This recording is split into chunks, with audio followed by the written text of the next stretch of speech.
Morning students. उस दिन अपन ने वर्ण विचार के बारे में पढ़ा था। वर्ण किसे कहते हैं, वर्ण के भेद क्या हैं और कौन कौन से उसके भेद हैं। तो हमने उस दिन पढ़ा था कि भाई वर्ण के दो भेद होते हैं।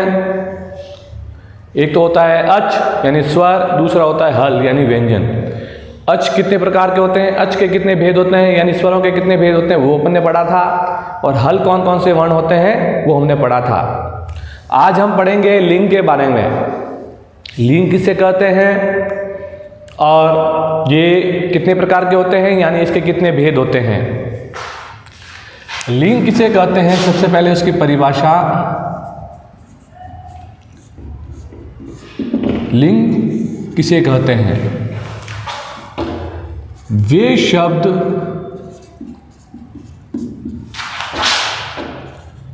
जो किसी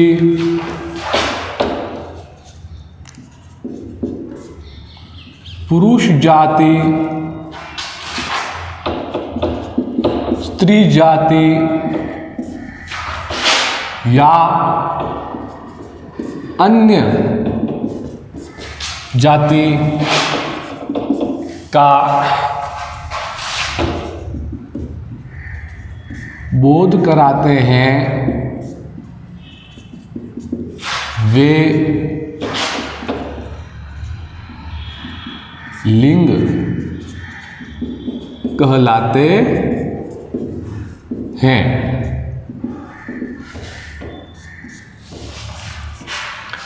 लिंग किसे कहते हैं कि वे शब्द होते हैं जो किसी पुरुष जाति या स्त्री जाति या अन्य किसी जाति का बोध कराते हैं, वे लिंग कहलाते हैं। हमें कैसे पता चलेगा कि ये पुरुष है, हमें कैसे पता चलेगा कि ये स्त्री है, हमें कैसे पता चलेगा कि ये कोई अन्य वस्तु है। तो उसका पता लगाने के लिए जो शब्द प्रयोग में लिए जाते हैं वे लिंग कहलाते हैं। अब लिंग यहां पर जाति का मतलब आप ये मत समझना कि वो ब्राह्मण है, वो क्षत्रिय है, वो ये है। ये यहां पर जाति से मीनिंग वो नहीं है, वो वर्ण जाति वाला नहीं है। जाति यहां पर है किसी पुरुष या स्त्री से रिलेटिव है ये, ठीक है। अब इसमें कैसे पहचानेंगे, जैसे बालकः, रमा, रामः, फलम, वृक्षः, है ना।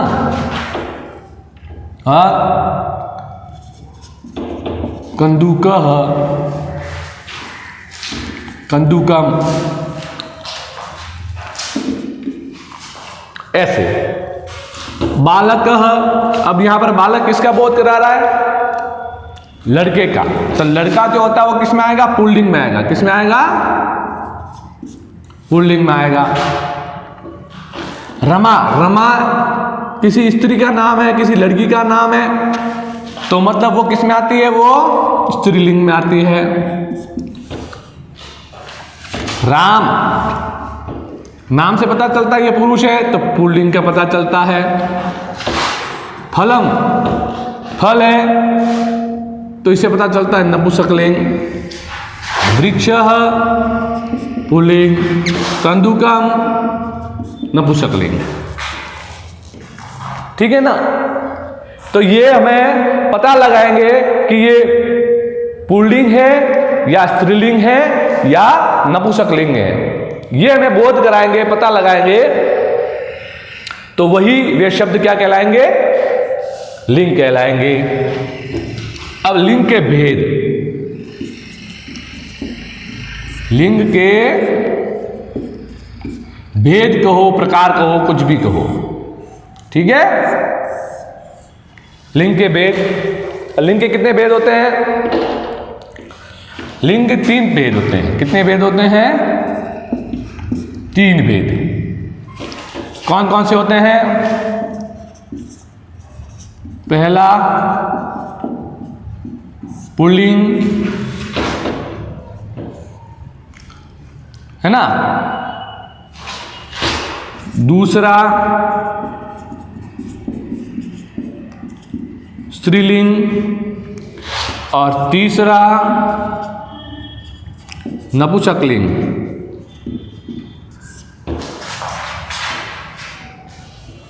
समझ में आया आपको? तो इस तरह से यहां पर 3 प्रकार के लिंग होते हैं।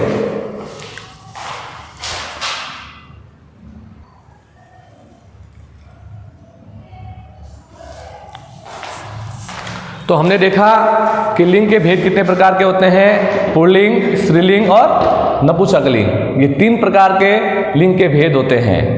पुल्लिंग किसे कहते हैं? वे शब्द जो पुरुष जाति का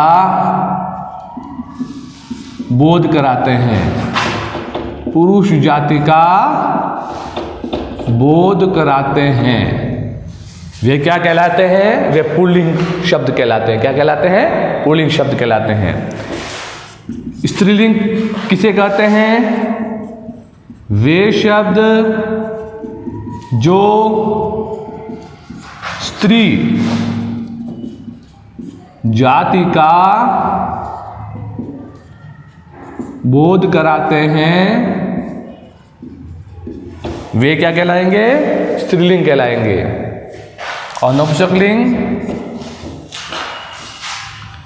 अजीवित वस्तु, अजीवित वस्तु को, अजीवित वस्तु का बोध कराते हैं, वे क्या कहलाएंगे? नपुंसकलिंग कहलाएंगे। तो इन तीनों की परिभाषा आपको पता चली। पुल्लिंग किसे कहेंगे? वे शब्द जो पुरुष जाति का बोध कराते हैं, वे पुल्लिंग शब्द कहलाएंगे। स्त्रीलिंग वे शब्द जो स्त्री जाति का बोध कराते हैं, वे स्त्रीलिंग कहलाएंगे। और नपुंसकलिंग वे शब्द जो अजीवित वस्तुओं का बोध करवाते हैं, वे क्या कहलाएंगे? नपुंसकलिंग कहलाएंगे। अब हम पढ़ेंगे, अब इसका स्क्रीनशॉट ले लें आप अच्छे से और उसको अपनी नोटबुक में लिखना है और अच्छे से लर्न करना है इन सबको, इन सब की परिभाषा। पहले लिंग की परिभाषा, जैसे उसके एग्जाम्पल लिंग में कौन कौन से, फिर लिंग के भेद कितने प्रकार के होते हैं? 3 प्रकार के होते हैं। कौन कौन से हैं? वो पुल्लिंग, स्त्रीलिंग, नपुंसकलिंग। ठीक है, और तीनों की परिभाषा।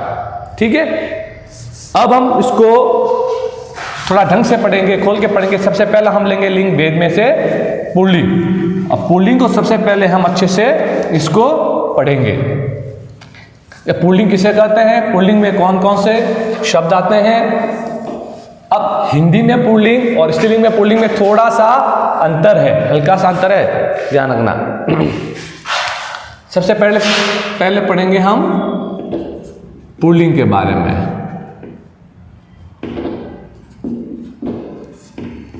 पुल्लिंग शब्दाः, ठीक है। अब पुल्लिंग शब्द के जो होते हैं वो 2 प्रकार के होते हैं। कितने प्रकार के होते हैं? पुल्लिंग शब्द 2 प्रकार के होते हैं। एक तो होता है अजंता, एक तो होता है अजंता, अजंता पुल्लिंग शब्दाः। ठीक है, एक तो होता है अजंता पुल्लिंग शब्दाः और दूसरा होता है हलंता। दूसरा क्या होता है? हलंता। ये ध्यान रखना। तो पुल्लिंग शब्द जो है वो 2 प्रकार के होते हैं, अजंता और हलंता। ध्यान रखना। अजंता किसे कहेंगे? वे शब्द जिसके अंत में स्वर हो, वे शब्द जिसके अंत में क्या हो? स्वर हो, वो क्या कहलाएंगे? अजंता कहलाएंगे। और हलंता किसे कहेंगे? वे शब्द जिनके अंत में व्यंजन वर्ण हो। क्या हो? व्यंजन वर्ण। या हल वर्ण हो। समझ में आया तुम्हें? स्वर हो या व्यंजन वर्ण हो, वे क्या कहलाएंगे? हलंता। और जिनके अंत में क्या हो? स्वर हो। क्या हो? स्वर हो, वे क्या कहलाएंगे? अजंता। और जिनके अंत में क्या हो? हलंत हो, वे क्या कहलाएंगे?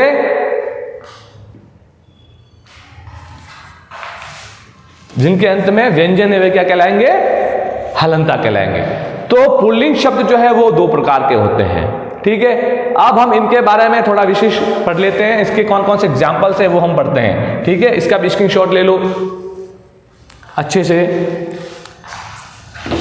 अब हम पढ़ेंगे कि भाई ये होते कौन कौन से हैं। देखिए,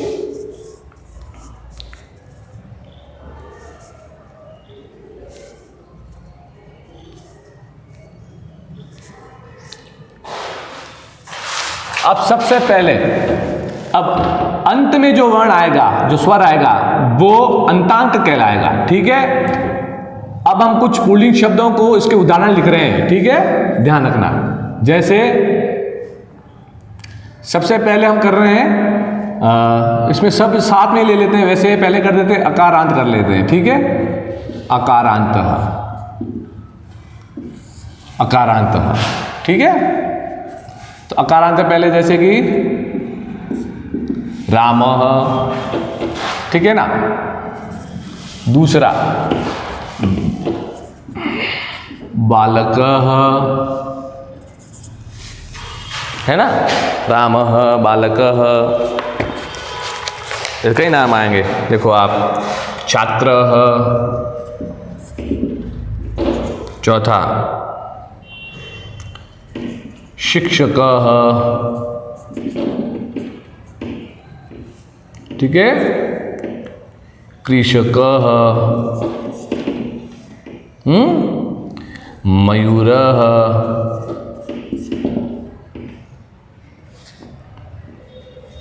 ठीक है। राम का मतलब राम, बालक का मतलब लड़का या बालक, छात्र का मतलब है ना विद्यार्थी।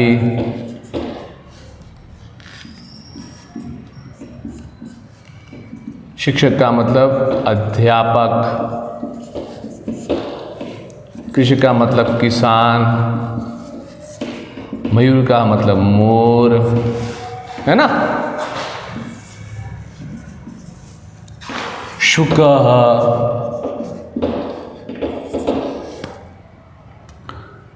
कुक्कुरः,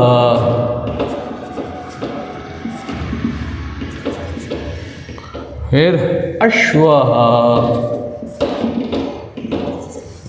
फिर वृषभः,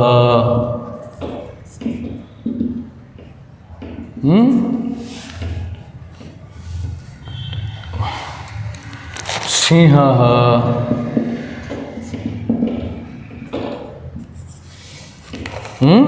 भल्लुकः, काकः, है ना। शुकर का मतलब होता है तोता। कुकुर का मतलब होता है कुत्ता। अश्व का मतलब होता है घोड़ा। वृषभ का मतलब होता है बैल। और सिंह का मतलब होता है शेर, ठीक है, शेर। काका का मतलब होता है कौवा, ठीक है। फिर भल्लुका,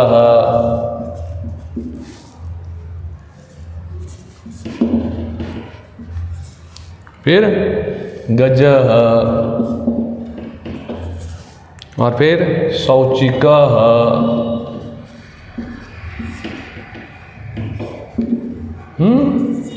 शौचिकः। उसके बाद में वृद्धः,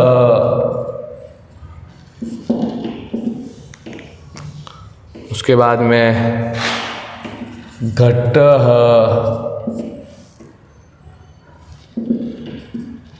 उसके बाद में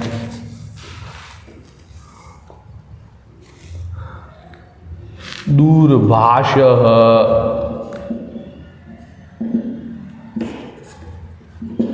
1 2 3 4 5 6। बल्लू का मतलब होता है भालू, गज का मतलब वो क्या होता है हाथी, शौचिक का मतलब होता है दर्जी, वृद्ध का मतलब क्या होता है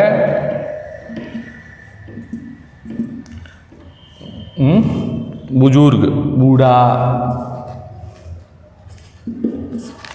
घट का मतलब होता है घड़ा, दूरभाष का मतलब होता है फोन, टेलीफोन। दूरभाष का मतलब टेलीफोन।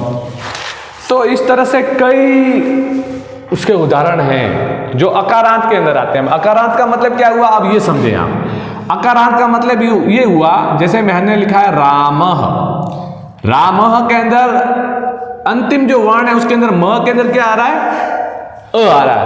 म के अंदर क्या आ रहा है, अ आ रहा है। राम, राम, म के अंदर अ आ रहा है, तो अंत में जो स्वर आए या जो वर्ण आए वो कहलाएगा अकारांत।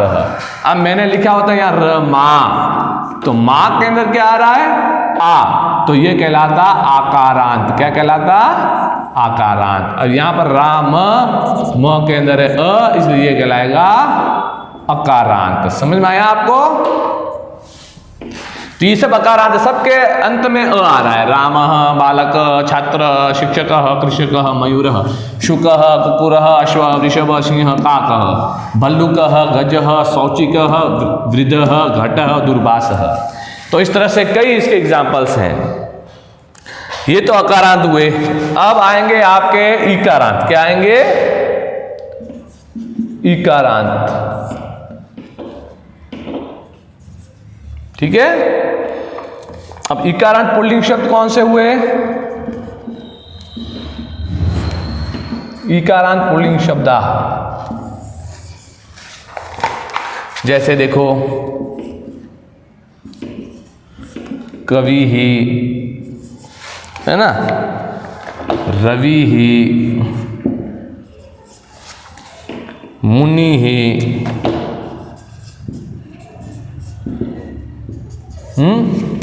मुनि के बाद में कपि ही, कपि ही, कपि के बाद में लेते ऋषि ही,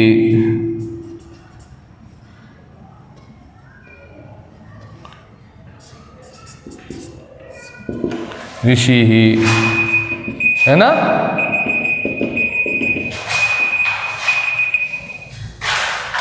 कवि का मतलब कवि, रवि का मतलब सूर्य,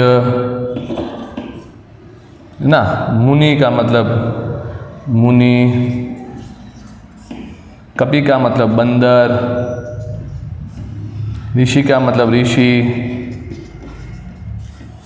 समझ में आया आपको।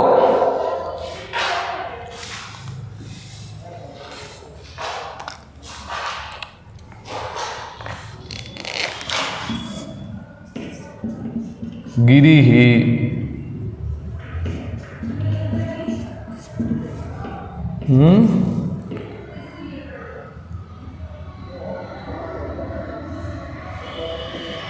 अग्नि ही,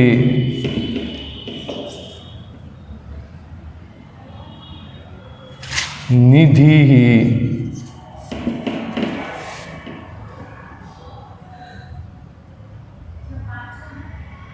भूपति,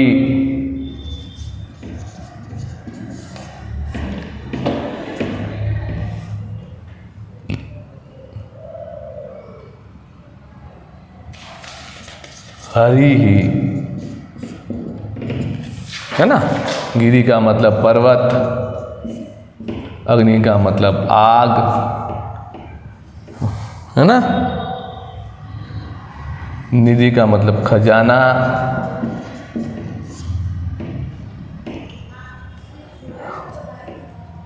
भूपति का मतलब राजा,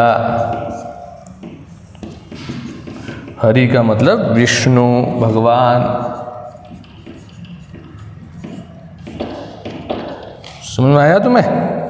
तो इस तरह से और भी कई ऐसे शब्द हैं, अकारांत है, इकारांत है, उकारांत है। तो आज हमने केवल अकारांत इकारांत तक किया है, उसके बाद में हम शब्द जो है आगे करेंगे, जो उकारांत जिसमें आते हैं वगैरह आते हैं। आपका होमवर्क रहेगा